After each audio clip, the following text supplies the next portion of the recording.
हाँ, तो હવે આજે આપણે ભણવાનું છે કે એકમ કોષ એટલે શું અને તેના પરિમાણ ચર્ચો. ગઈકાલે થોડી એકમ કોષ વિશે મેં વાત કરી હતી, એમની વ્યાખ્યા મેં આજે અહીંયા લખી છે કે ભાઈ એકમ કોષ કોને કહેવાય. પ્રશ્નની શરૂઆતમાં આપણે લખ્યું કે એકમ કોષ એટલે શું. માનો કે આ એક ઘન પદાર્થ છે, એ ઘન પદાર્થનો કોઈ છેડેથી હું એક નાનો એવો ટુકડો બહાર કાઢું, ઘન પદાર્થનો એક નાનો એવો ટુકડો કે જેના ઉપરથી ઘન પદાર્થની બધી જ માહિતી મેળવી શકાય. સમજી શકો શું વાત કરું છું કે ભાઈ ઘન પદાર્થમાંથી નાનામાં નાનો ટુકડો આપણે બહાર લઈએ ને એ નાના ટુકડા ઉપરથી ઘન પદાર્થની બધી જ માહિતી મેળવી શકાતી હોય તો તે નાના ટુકડાને કહેવાય તેનો એકમ કોષ. મેં અહીંયા સરસ એની વ્યાખ્યા લખી છે કે ઘન પદાર્થનો નાનામાં નાનો ભાગ કે જેના પરથી ઘનની બધી જ માહિતી મેળવી શકાય તો તે નાના ભાગને તે ઘન પદાર્થનો શું કહેવાય? એકમ કોષ. મિત્રો અહીંયા આ જે નાનો ટુકડો છે ને એ જ મેં અહીંયા દોર્યો છે, આ એકમ કોષ છે, એકમ કોષ છે. આ એકમ કોષ આવા અનેક એકમ કોષ ભેગા થાય ને ઘન પદાર્થ બને છે. જેમ કે કોષ મળી પેશી બને, હા, કોષો ભેગા થાય અને પેશીનું નિર્માણ કરે છે, પરમાણુ ભેગા થઈને અણુનું નિર્માણ કરે છે. સેમ ટુ સેમ આવા એકમ કોષો ભેગા થાય, ઘણા જ બધા આવા એકમ કોષો ભેગા થાય અને આખા ઘન પદાર્થનું નિર્માણ કરે છે. હું એક સરસ બુકની આકૃતિ તમારી સમક્ષ રાખું છું, આપ જોજો. જો આ એક આખો ઘન પદાર્થ છે, આ એક એકમ કોષ છે જે રેડ કલરનો દર્શાવેલો છે, જો ઉપર લખ્યું છે એકમ કોષ. આવા ઘણા જ બધા એકમ કોષ ભેગા થયા ત્યારે આ આખો ઘન બન્યો છે. જો એમાં ઉપર, નીચે, આગળ, પાછળ કેટલા 8 એકમ કોષો ભેગા થયા. આ તો ખાલી ઉદાહરણના દોર ઉપર લખ્યું છે 8 એકમ કોષો, પણ હજી પણ આની ઉપર, નીચે, આગળ, પાછળ ઘણા બધા આવા એકમ કોષો હોય. એકબીજા એકમ કોષો એકબીજાને અટકીને ગોઠવાય, ઘણા જ બધા એકમ કોષો એકબીજા સાથે ગોઠવાય છે ત્યારે મોટા સ્ફટિકનું નિર્માણ થાય છે, ઘન પદાર્થનું નિર્માણ થાય છે. એક બીજું તમને સરસ વાત કરું, બુકની અંદર લખી છે, જેમ કે આપણા ભોંયતળિયું જે હોય ઘરનું, એ ભોંયતળિયાની અંદર ભોંયતળિયું આખું એક લાદીથી ન બનેલું હોય. ઘરનું જે તળિયું છે એમાં એક જ સરખી ઘણી જ બધી લાદીઓ આગળ, પાછળ, આજુ બાજુ પુનરાવર્તિત થાય છે અને આખું સરસ મજાનું આપણું ભોંયતળિયું બનાવે છે. એક સરખી ઘણી બધી લાદીઓ પુનરાવર્તિત થાય એકબીજા સાથે, આગળ પાછળ. કોઈ એક લાદી તમે લઈ લો તો એના જેવી જ લાદી એની આગળ હશે, એની પાછળ હશે, એની આજુ હશે, એની બાજુ હશે. આવી રીતે એક સરખી લાદીઓ એકબીજા સાથે પુનરાવર્તિત થાય છે અને આખું ભોંયતળિયું રચે છે. સેમ ટુ સેમ આવા અનેક એકમ કોષો એકબીજા સાથે પુનરાવર્તિત થાય છે અને આવો મોટો ઘન પદાર્થનું નિર્માણ કરે છે. એ પણ વાત બુકની અંદર લખેલી છે, હું ફરી પાછી તમારી સમક્ષ રાખું છું. બુકની અંદર એ વાત ક્યાં લખી છે જોઈ શકો તમે. જો આ લીલા કલરની આકૃતિ છે ને એમાં એવું કહે છે કે આ એક લાદી એના જેવી બીજી, ત્રીજી, ચોથી, પાંચમી, છઠ્ઠી, સાતમી જુઓ સતત રીતે પુનરાવર્તિત થાય છે. આપણા ભોંયતળિયાની અંદર એક સરખી લાદી ઘણી વખત પુનરાવર્તિત થાય છે. આ લાદી છે એના જેવી જ આ બીજી, એના જેવી જ ત્રીજી, આ ચોથી, આ પાંચમી, આ છઠ્ઠી, આ સાતમી, આ આઠમી. એક સરખી લાદીના ટુકડા એકબીજા સાથે પુનરાવર્તિત થાય છે, ભેગા થાય છે અને વિશાળ ભોંયતળિયું રચે છે. સેમ ટુ સેમ તેવી જ રીતે તમે એમ પણ કહી શકો કે આવા એકમ કોષો એકબીજા સાથે પુનરાવર્તિત થાય છે અને વિશાળ ઘન પદાર્થનું નિર્માણ કરે છે. આમ ઘણા જ બધા એકમ કોષો એકબીજા સાથે ગોઠવાય છે અને વિશાળ ઘન પદાર્થનું નિર્માણ કરે છે. આમ એકમ કોષ એટલે શું? તો કે એકમ કોષ એટલે પદાર્થનો નાનામાં નાનો ભાગ કે જેના ઉપરથી ઘન પદાર્થની બધી જ માહિતી મેળવી શકાય તો તેવા નાના ભાગને શું કહીએ આપણે? એનો એકમ કોષ. આ સરસ મજાની વાત થઈ. એક મારે બીજી નોંધ કરવી છે, નોંધ આપને કેવી છે કે ભાઈ એકમ કોષ જે છે ને એની લંબ બાજુઓ નાનામાં નાની હોવી જોઈએ. લંબ બાજુ એટલે આ બે જે બાજુ છે ને એને એની લંબ બાજુ કહેવાય. તમે સમજી શકો ને, લંબ બાજુઓ એટલે કે એને લંબ રૂપે રહેતી હોય ને એવી બાજુ નાનામાં નાની હોય એવી રીતે તમારી એકમ કોષ કાઢવાનો. એનો સીધો મતલબ એવો થાય કે કોઈ પદાર્થમાંથી તમે જ્યારે એકમ કોષ લેતા હોય ને ત્યારે એનો નાનામાં નાનો ટુકડો લેવાનો. લંબ બાજુઓ બુકની અંદર લખાણમાં પણ તમે વાંચશો એટલે તમને એવું જોવા મળશે. જો હું વાંચું છું બુકની અંદર શું લખ્યું છે કે સ્ફટિકને સંપૂર્ણપણે વ્યવસ્થિત કરવા આપણે સ્ફટિકના અવકાશ લેટાઈસના માત્ર નાનકડા ભાગની જરૂર જ પડે છે. સ્ફટિકને વ્યાખ્યાયિત કરવા માટે તમારે આખા સ્ફટિકનું સરસ વર્ણન કરવું હોય કે આ સ્ફટિક કેવો છે, એના ભૌતિક ગુણધર્મો કેવા છે, એના રાસાયણિક ગુણધર્મો કેવા છે, એની મજબૂતાઈ કેવી છે, એની ઘનતા કેટલી છે, એ બધી જ માહિતી મેળવવા માટે તમારે આખા પદાર્થની જરૂર નથી. બસ માત્ર એમાંથી નાનું એવું સેમ્પલ લેવાનું હોય, અને એ સેમ્પલને કહેવાય એનો એકમ કોષ. નાનકડા ભાગની જરૂર પડે છે. આ નાનકડા ભાગને એકમ કોષ કહે છે. એકમ કોષની પસંદગી અનેક રીતે થઈ શકે છે.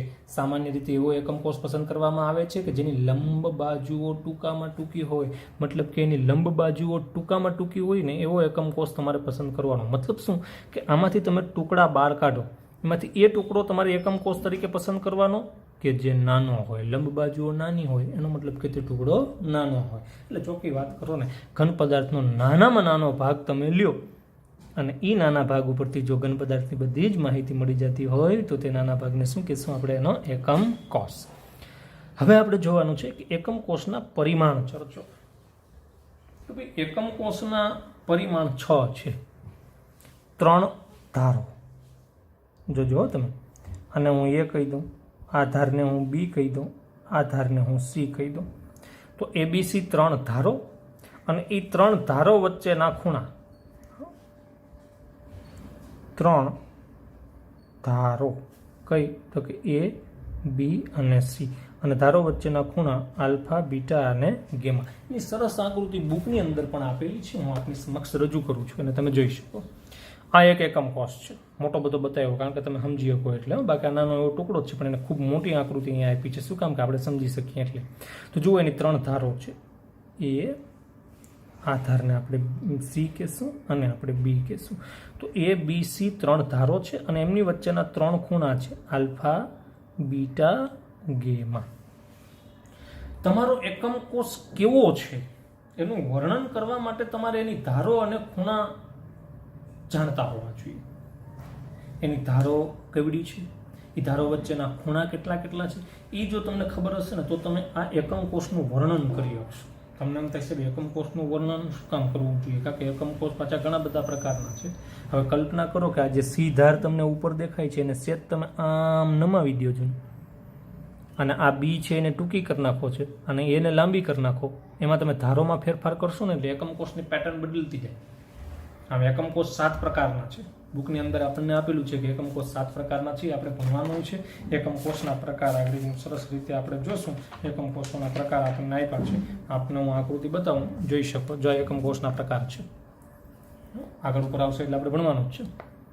આ સાદા એકમ કોષના પ્રકાર છે. જો અહીંયા બધી ધારો સરખી છે. આ છે ઉપર લંબાઈ છે, આની લંબાઈ અને ઉપર લાંબો છે, પાછળ લાંબો છે, આ ષટકોણીય છે, અને આમાં જો ધારો ત્રાસી થઈ ગઈ, આમાં થોડી બે ધારો વધુ લંબાઈ છે, ત્યાં ધારો વધારે છે, આડી ધાર નાની છે, આમાં આડી ધાર એના કરતાં નાની છે. એટલે આપણે એમ થઈ ગયા એકમ કોષના ખૂણા અને ધારોનું શું મહત્વ છે. એકમ કોષના ખૂણા અને ધારોને આધારે આપણે સાદા એકમ કોષના પાછા 7 પ્રકાર પાડી શકીએ. આમ એકમ કોષના 6 પરિમાણ છે. પરિમાણ એટલે શું? તો કે પરિમાણ એટલે એકમ કોષને વર્ણવવા માટેની કોઈક વસ્તુ. તો એકમ કોષને વર્ણવવા માટે 3 એની ધારો છે ABC, અને ધારો વચ્ચેના 3 ખૂણા છે આલ્ફા, બીટા અને ગેમા. આમ એકમ કોષ કેવો છે? લંબચોરસ છે, એક્ઝેક્ટ ચોરસ છે, ટેટ્રાગોનલ છે, ઓર્થોરોમ્બિક છે. આ બધા એના નામ છે. આગળ ઉપર આવશે એટલે આપણે જોશું. તો એકમ કોષ કેવો છે એનું વર્ણન કરવા માટે તમારે 3 ધારોને સમજવી પડશે અને ધારો વચ્ચેના ખૂણાને સમજવી પડશે. તો એ 3 ધારો અને ધારો વચ્ચેના 3 ખૂણા ને કહેવાય એકમ કોષના પરિમાણ. આમ એકમ કોષના કુલ કેટલા પરિમાણ થયા? 6 પરિમાણ થયા. 3 ધારો અને 3 ખૂણા. બસ એટલું યાદ રાખો. એની મદદથી આપણે એકમ કોષને સમજી શકીએ, એકમ કોષને વર્ણવી શકીએ કે એકમ કોષ ચોરસ છે કે લંબચોરસ છે કે કેવો છે. સરસ. તો આપણે જોયું એકમ કોષ એટલે શું અને તેના પરિમાણ એટલે શું. ફરી પાછું કહું છું મિત્રો કે એકમ કોષના 6 પરિમાણો છે. મારા દીકરાઓ જોજો, 3 ધારો અને ધારો વચ્ચેના 3 ખૂણા. હવે આપણે જોવાનું છે વિભિન્ન એકમ કોષોના પ્રકારો આપણે જોઈએ. એટલે હું એક સરસ પ્રશ્ન લખું છું. બુકની અંદર મુદ્દા નંબર આપણને આપ્યો છે 1.4.1. શું મુદ્દા નંબર છે એના વિશે આપણે પછી ચર્ચા કરીએ. હું પ્રશ્ન લખું પહેલાં.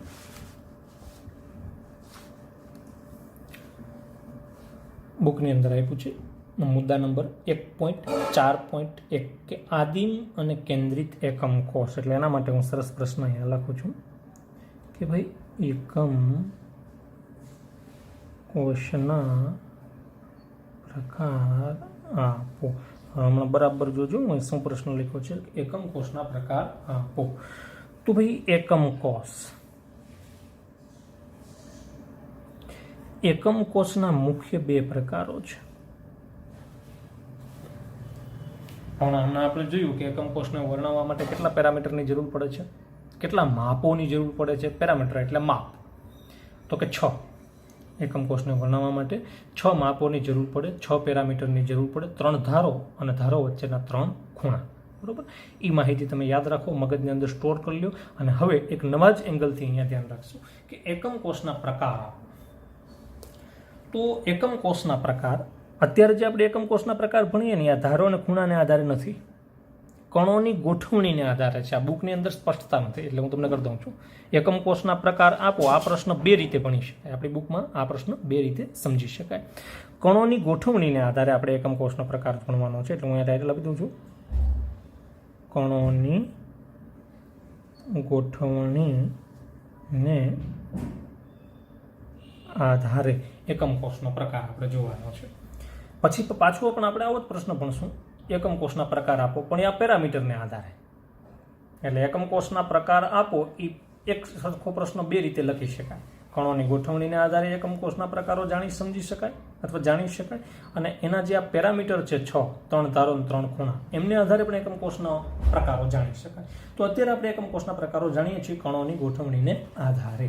તો કણોની ગોઠવણીને આધારે એકમ કોષના 2 પ્રકાર, એક આદિમ એટલે સાદો એકમ કોષ અને એક કેન્દ્રિત એકમ કોષ. આદિમ એકમ કોષ એટલે એવો એકમ કોષ, હવે બરાબર જોજો, હું દોરું છું અહીંયા. આદિમ એકમ કોષ એટલે એવો એકમ કોષ કે જેના આ એકમ કોષ, જોજો બરાબર. આદિમ એકમ કોષ એટલે એવો એકમ કોષ કે જેમાં માત્ર ખૂણા ઉપર જ ઘટક કણો ગોઠવાયેલા છે. ઘન જેનાથી બનેલો હોય એને શું કહેવાય? એના ઘટક કણો. તો ઘટક કણો માત્ર ખૂણા ઉપર જ જો ગોઠવાયેલા હોય, ઘટક કણો માત્ર ખૂણા ઉપર જ ગોઠવાયેલા હોય તો તેવા એકમ કોષને કહેશું આપણે આદિમ એકમ કોષ. કેન્દ્રિત એકમ કોષ, એના ફરી પાછા 3 પ્રકાર પડે છે. આ બધા બરાબર ધ્યાનથી જોજો. હા, હું સરસ મજાના એના 3 આકૃતિ દોરું છું જે બુકની અંદર યોગ્ય નથી. તો કેન્દ્રિતમાં આવશે પેલું ફલક કેન્દ્રિત, અંતઃ કેન્દ્રિત અને અંત કેન્દ્રિત. એક છે ફલક કેન્દ્રિત, એક છે અંતઃ કેન્દ્રિત, એક છે અંત કેન્દ્રિત. હવે અહીંયા આ મેં તમને જે વર્ણન કરીને આપ્યું છે કે ભાઈ કેન્દ્રિત એકમ કોષ પાછા 3 પ્રકારના, ફલક કેન્દ્રિત, અંત કેન્દ્રિત અને અંત કેન્દ્રિત. હવે એની આકૃતિ અહીંયા જગ્યાઓ બહુ ઓછી છે એટલે હું નહીં દોરી શકું, એટલે હું બીજું પેજ રાખું છું, એમાં આપણે સરસ એમને આકૃતિ દોરીએ. બરાબર, આ પતા જોજો. સરસ, તો હું અહીંયા દોરું છું.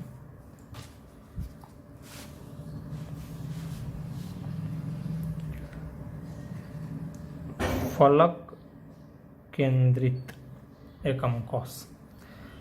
તો ફલક કેન્દ્રિત એકમ કોષ કોને કહેવાય? બરાબર જોજો, એને એટલી આસાનીથી નહીં દોરી શકાય, એટલે હું દોરું છું એમાં તમારે બરાબર ધ્યાન રાખવું પડશે.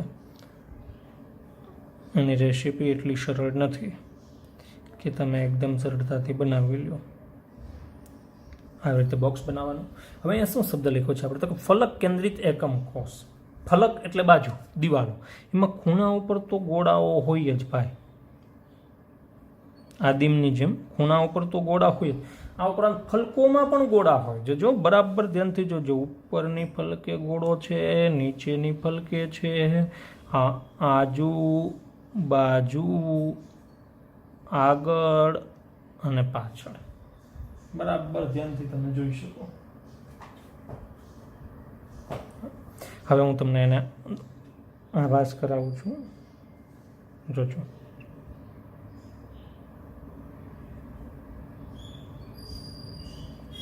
હા, તમને લાગશે, શું લાગે તો કે ઉપરની બાજુએ ગોળો છે, નીચેની બાજુએ ગોળો છે.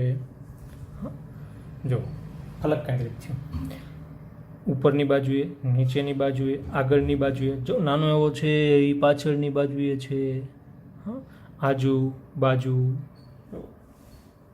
આમ ખૂણા ઉપર તો ગોળાઓ ગોઠવાયેલા છે જ, પણ સાથે સાથે બધી ફલકોમાં પણ ગોળાઓ ગોઠવાયેલા છે, તો એને કહેવાય ફલક કેન્દ્રિત એકમ કોષ. શું કહેશું એને? ફલક કેન્દ્રિત એકમ કોષ. એના પછી આપણે જોયું અંતઃ કેન્દ્રિત એકમ કોષ. તો એમાં પણ આવો સરસ મજાનો ઘન દોરવાનો. હું અહીંયા દોરું છું, આ બધા જોજો, સરસ રીતે હું દોરીશ. તમે સ્કેલ રાખજો તો દોરી શકશો.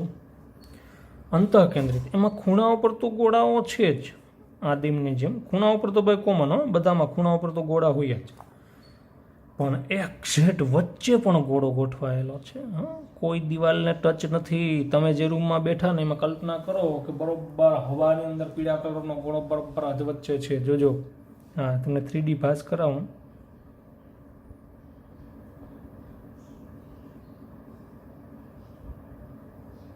જો તમને 3D ભાસ થશે થોડો. હા, ન થાય તો આ પાડજો, બાકી 3D દોરી તો કાંઈ નહીં. તો પ્રયત્ન કરું ખાલી, બસ એમ તમને ભાસ કરાવવાનો. હા, જોઈ જુઓ, ખૂણા પર તો ગોળા છે, મારા પર વચ્ચે પણ એક ગોળો ગોઠવાયેલો છે, તો બસ એને કહેશું અંતઃ કેન્દ્રિત. અને અંત કેન્દ્રિત, એમની પણ હું સરસ આકૃતિ દોરીશ અંત કેન્દ્રિતની.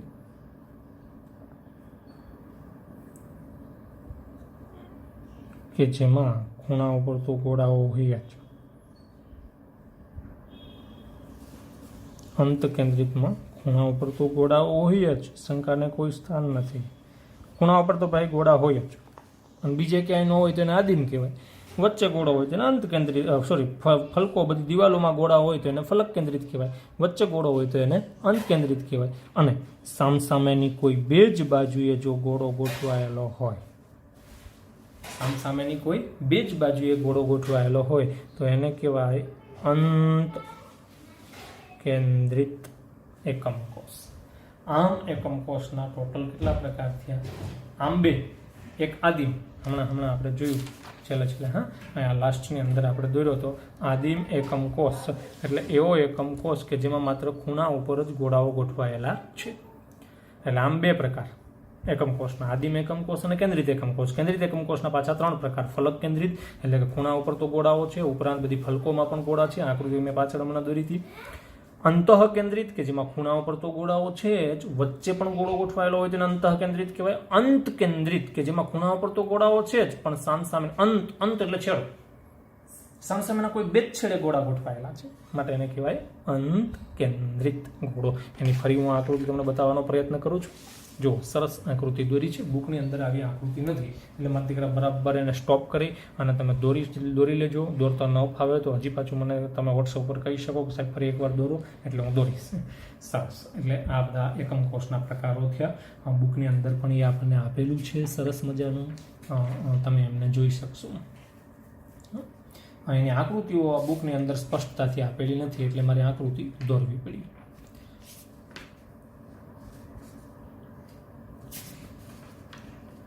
આ આકૃતિ ખૂબ મહત્વની છે, આની ઉપર આપણા આખા પાઠનો આધાર છે.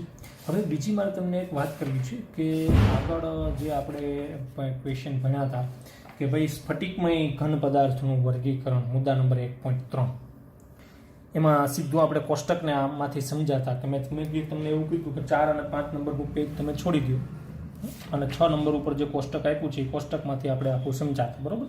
એટલે એ બરાબર જ છે, સ્ફટિકમય ઘન પદાર્થનું વર્ગીકરણ છે. પણ 6 નંબર ઉપર જે કોષ્ટક આપ્યું એને આધારે આપણે સમજ્યા, એનું જ વર્ણન છે 4 અને 5 ઉપર. તો એ વર્ણનની અંદર અમુક જે ટોપિકો છે એ તમને કોઈને નહીં સમજાણા હોય, અમુક એક વાક્યો છે, ટોપિકો તો ન કહેવાય, એક બસ 2-4 વાક્યો એવા છે કે કદાચ તમને નહીં સમજાણા હોય, આપે કોઈ મને પૂછ્યા નહીં પણ હું તમને કહી દઉં.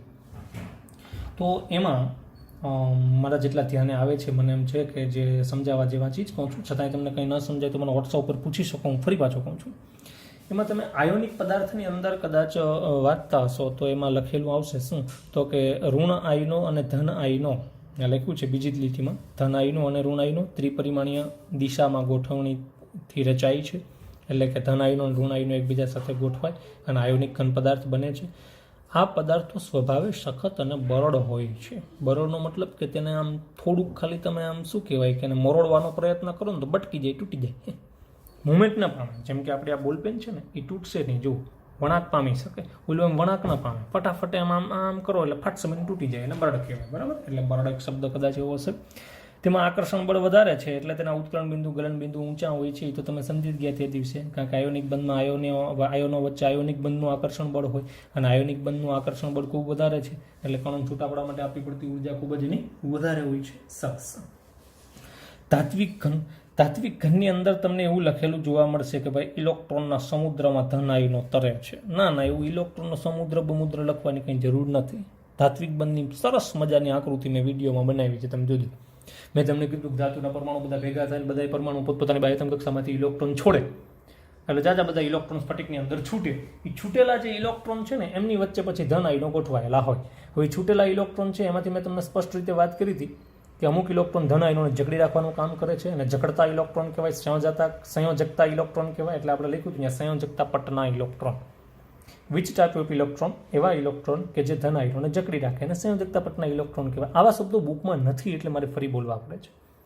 અને અમુક ઇલેક્ટ્રોન સ્ફટિકની અંદર કંઈ કામ નથી કરતા, ઇધર ઘૂમતા હોય છે, સ્ફટિકની અંદર રખડતા હોય છે, જેને કારણે વિદ્યુત અને ઉષ્માનું વહન થાય છે અને વાહકતા ઇલેક્ટ્રોન કહેવાય. એટલે આ શબ્દો મહત્વના છે. બુકની અંદર ઇલેક્ટ્રોન સમુદ્ર શબ્દ લખ્યો છે તે તમારે કંઈ લખવાની જરૂર નથી.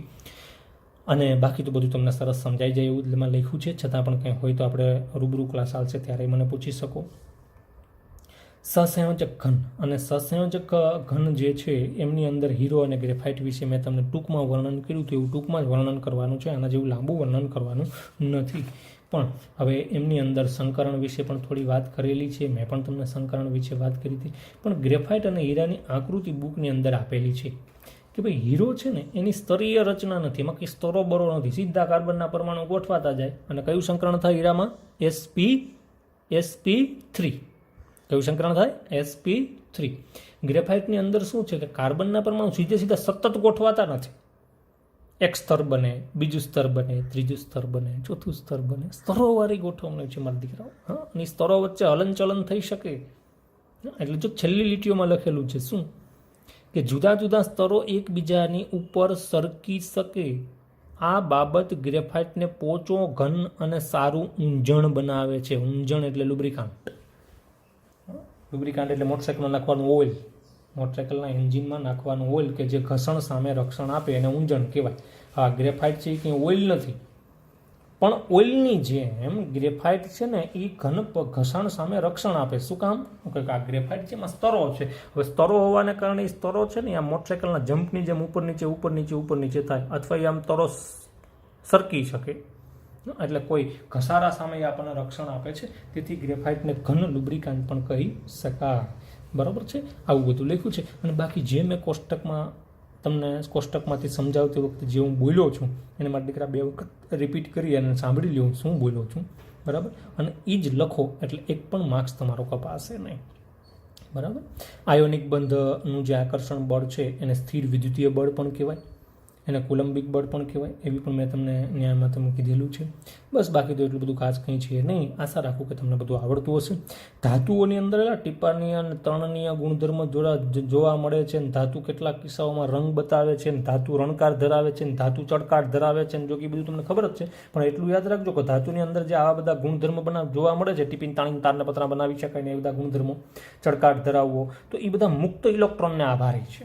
ધાતુના વિશેષ ગુણધર્મો કોને આભારી છે? મુક્ત ઇલેક્ટ્રોનને આભારી છે. સરસ. એટલે આ બધી ચર્ચાઓ થઈ. આજે આપણે જોયું એકમ કોષના પ્રકારો. હવે આપણે આવતીકાલે સરસ મજાના સાદા એકમ કોષના પ્રકારોથી આપણે ચર્ચા કરશું. આજે આપણે શું ભણ્યા? એકમ કોષના પ્રકારો પણ કણોની ગોઠવણીને આધારે. હવે આપણે ફરી પાછું ભણવાનું છે એકમ કોષના પ્રકારો પણ પરિમાણોને આધારે, અને પછી આપણા પાઠની દીકરાઓ શરૂઆત થાય દમદાર શરૂઆત થશે ને એવી સરસ મજા આવશે ને કે તમે જોતા જ રહી જશો, ફટાફટ પાઠ પૂરો થઈ જશે. હા, સરસ. અસ્તુ. જય હિન્દ, જય ભારત. સરસ મજાનું બધા હોમવર્ક કરવાનું છે. જયેશભાઈને 2 વખત હોમવર્ક લખી અને મોકલવાનું પણ છે. આશા રાખું કે આપ બધા હોમવર્ક કરશો.